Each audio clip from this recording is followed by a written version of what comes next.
Сәлеметсіздер ме? Бүгін біз тағы бір қызықты фильм туралы айтатын боламыз. Біз бастамас бұрын түймешіктерге қол қойыңыз. Естеріңізде болса, біз тек сюжеттің бұрылыстары бар фильмдерді түйіндейміз. Енді бастайық. Халықаралық ғарыш станциясы командасының 6 мүшесі Марстағы өмірдің алғашқы дәлелдерін анықтайды. Бірақ олардың ашылуы олар үміттенген нәрсе болмауы мүмкін. Халықаралық ғарыш станциясының бортындағы астронавтар командасы Марстан қайтып келе жатқан қажыны, спутниктік капсуланы басып алуға дайындалды. Капсула Марстан алынған топырақ үлгілерін алып жүреді. Және бүтін бір астронавтардың Марстан келген жерден тыс өмірдің растауы бар екендігі. Қажыны басып алып, Марста өмір сүру мүмкін бе, жоқ па? Ол команданың негізгі міндеті болып табылады.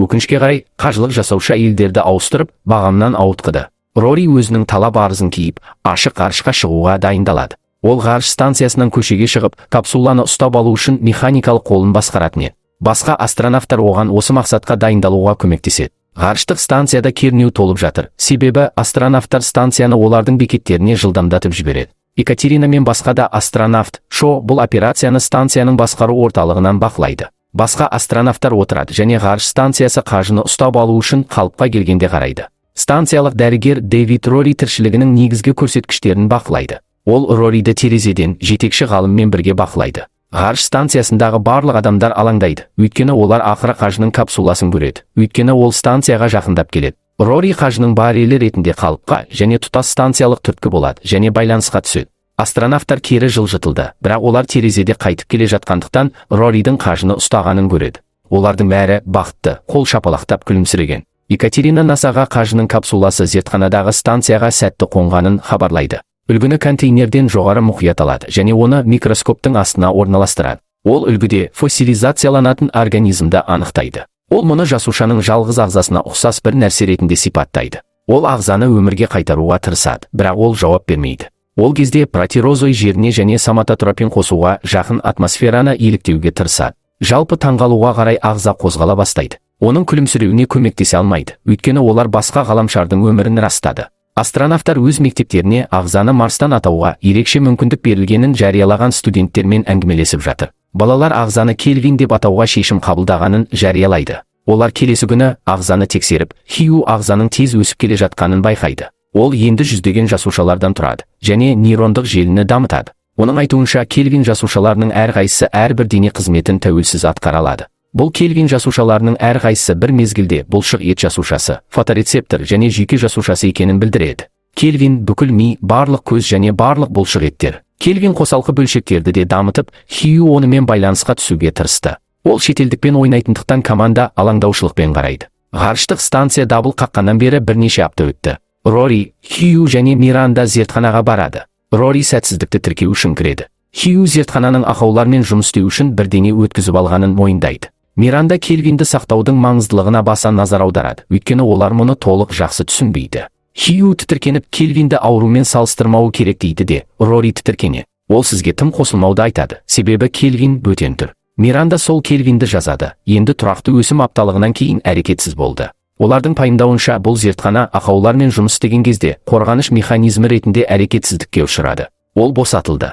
Бұл тым жылдам болғандықтан, оның тыныштық жағдайы оған олардың тежеу рәсімдерін қарастыру үшін команданың уақытында берді. Миранда ғарыш станциясының бортындағы адамдардың денсаулығы Кельвиннің кез келген ықтимал зиянынан асып түсетінін айтты. Хью Миранда мен Кельвин туралы талқылау үстінде. Ол Кельвин жасушаларының миссиясы мен оқушыларының маңыздылығын атап өтті. Ол Кельвин кез келген ауруды емдеуге құпия ашуы мүмкін дейді. Ол Кельвинге ұйықтамай сілкіну үшін кішкене ток соққысы бергісі келеді. Ол мұны бірнеше күйзелістен кейін жасауға дайындалды ма? Кельвин ұйықтап жатқан жоқ. Бұл Хьюздың қолына жабылып, электр жарығын сындырады. Команда тыныш қалуға тырысады, себебі Кельвин Хьюздың қолын басып алады. Хью бөлуге тырысады, бірақ Кельвин жібермейді. Кельвин қолын қыса бастады да Хью айқайлай бастады. Ол Хьюздың саусақтарын пішінсіз айналдыра бастайды да, көмек үшін айқайлайтын биік іске қосады. Команда мүшелері оған көмектескісі келеді, бірақ Миранда оларға команданың басқа мүшесіне қауіп төндіре алмайтынын айтады. Кельвин Хьюздың қолын сындырады. Оның қолы жарақаттанып, контейнердің ауырғанын сезбей жүзе бастайды. Кельвин бостандыққа шығуға тырысады. Бұл сынған электр таяқшасының бір бөлігін қолғаптардың біріне ену үшін пайдалануға тырысады. Ол табысқа жетіп, бостандыққа шығады. Бәрі де таң қалды. Бос орын алғаннан кейін Кельвин зертхананың егеу құйрық данасына тура қозғалады және кенеттен оған шабуыл жасайды. Бұл егеу құйрықтың айналасына оранып, оны қайната бастайды. Рори зертханаға тез кіріп, Хьюға жетеді. Дэвид Рори шықпас бұрын есікті жабуы керек, себебі Келвин Роридің аяғына қосылды. Сол кезде Рори Келвинді оттегі шаммен аяғынан өртеуге тырысады. Ол Келвинді күйдіреді, сөйтіп секіреді. Екатерина сол кезде бөтен дүниені өлтіруге бұйрық береді. Рори қалдықтарды жағуға арналған қондырғыны алады және бөтен планеталық затты шаң басуға дайындайды. Ол Келвинді жалындап зәрлеп қуа бастайды. Келвин Роридің ізіне түсіп, жасырынып, зертхананы айналып келеді. Рори Келвинді контейнердегі қақпанға тартқан деп ойлап, оны бұрышқа айдайды. Бірақ ол контейнердің бос екенін байқайды.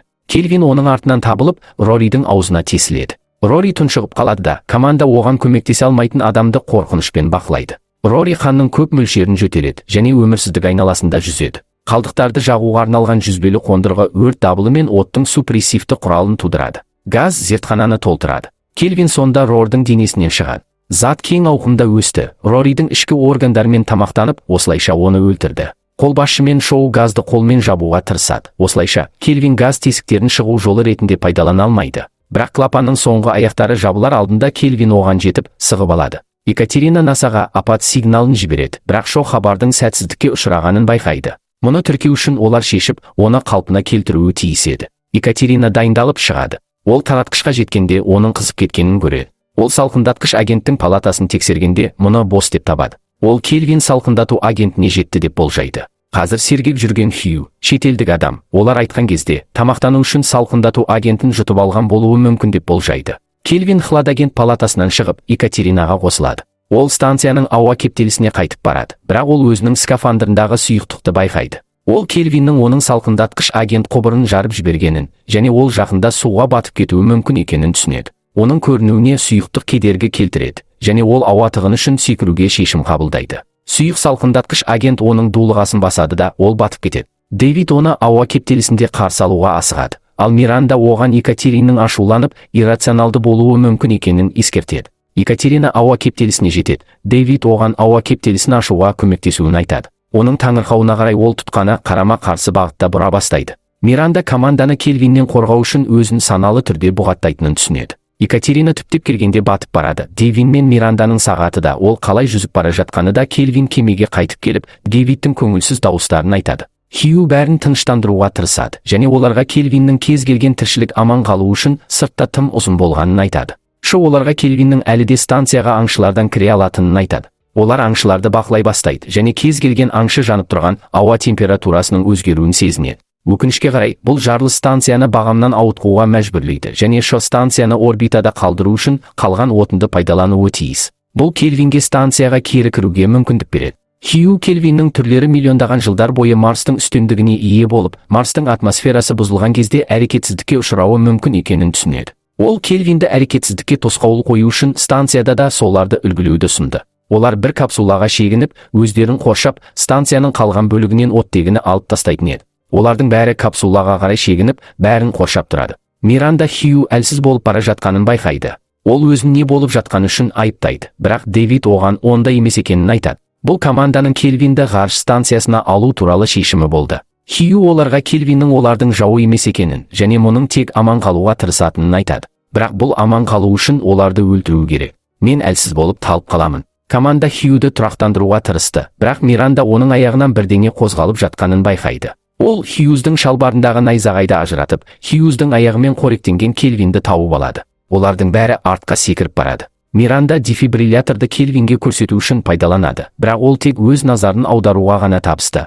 Олардың бәрі аяқталып бөлінуді оятады. Шоу ұйқының бір тұсында тұрып қалды. Дэвид пен Миранда рингке қайта оралды. Дэвид көп ұзамай өлер еді. Ол Келвиннің кеме арқылы голограммаға жылжып бара жатқанын көреді. Келвин Хью шпионын кездейсоқ жұтып жіберді. Бұл Дэвид пен Мирандқа затты бақылауға мүмкіндік береді. Сонда олар сыртқа жабылып, оттегіні басқа бөлімшелерден шығарады. Олар кенеттен жақындық туралы ескерту алған кезде Келвин тұншығып қалады. Олар терезеден қарап, одақ шатталының станциямен түйісіп жатқанын көреді. Миранда одақтың оларды онда құтқарып, бірақ оларды терең ғарышқа шығаруы тиіс екенін көрсетіп отыр. Бұл ешқандай жерден тыс өмір ешқашан жерге жетпейтініне кепілдік беру үшін қауіпсіздік жөніндегі қорытынды шара. Оларды құтқару үшін шатталдың түйісуіне сенім білдірсе, Шоу ол жасырынып жатқан ұйықтап жатқан палатасын тастап кетеді. Ол одаққа қарай ұмтылады, және ол оны ашып кіруге тырысқандықтан Келвин артынан ұрланады. Миранда мен Дэвид, көрсетуге асығыңыз. Бірақ олар тым кеш. Олар басқа өрт сөндіруші командамен оның жолын табуға тырысып жатқан Шей екенін көреді.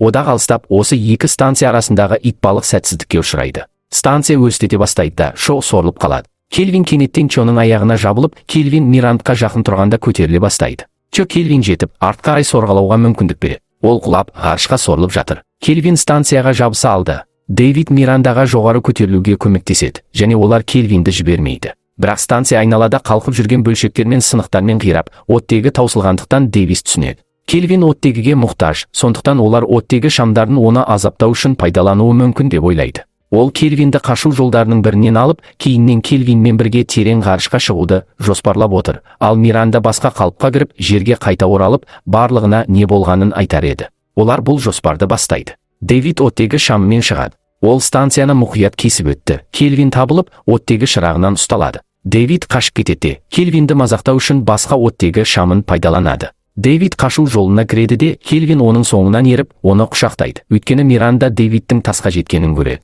Ол басқа бір шыбыққа қарай еңкейе бастайды. Дэвид өзінің қашу жолын бастайды да, ол терең ғарышқа қарай бет алады. Миранда өзінің қашу жолында бастайды да, олар ажырай бастайды. Миранда түсіндіреді. Ғарыш станциясында болған оқиғалардың барлығы қара жәшік жазбасында. Ол марсиандық өмірді қауіпті әрі дұшпандық деп қарастыруға кеңес береді. Және ол, егер Кельвин бірде жерге жетсе, мүмкін болатын барлық құралдар Кельвинді өлтіруге тырысады деп кеңес береді. Бұл екі апаттық құтқару капсуласы сыныққа жүгіргенде істен шығады. Кельвин Дэвидті қолға түсіреді, бірақ ол өз жолын қолынан келгенше ұстап тұруға тырысады. Шетелдік жігіт Дэвидтің жоспарын түсініп, оны тежеуге тырысқан сияқты. Миранда түсіп жатыр, бірақ оның навигациялық жүйесі ақаулармен жұмыс істей бастайды. Жоңғалар одан әрі оқшауланып бұра бастайды. Кельвин Дэвидтің қолын айналып тұрғандықтан, ол ауырсынып айқайлайды. Бір түтікше ақыры жер атмосферасына және басқа да қозғалыстар ғарышқа терең ұшады. Жер атмосферасына кірген қашу жолы мұхитқа қонатын апат аяқталады. Сол облыстың айналасындағы балықшылар оның түсуін көріп, оған жақындап қалады. Олар түтікшелерді зерттегенде, олар ет мұртымен қапталған Дэвидті көреді. Сонымен қатар, ғарышта Миранда алыстап бара жатыр. Дэвид балықшыларды абыржытуға тырысып жатқанда, балықшылар бір тұтастықта жұмыс істейді. Бірақ олар оны түсінбейді. Балық аулайтын кемелер көбірек өздерін, және олардың ғаламшарын жақындататынын, және оның өліміне жақын екенін білмей, көмек көрсету үшін өзекке жақындап қалады.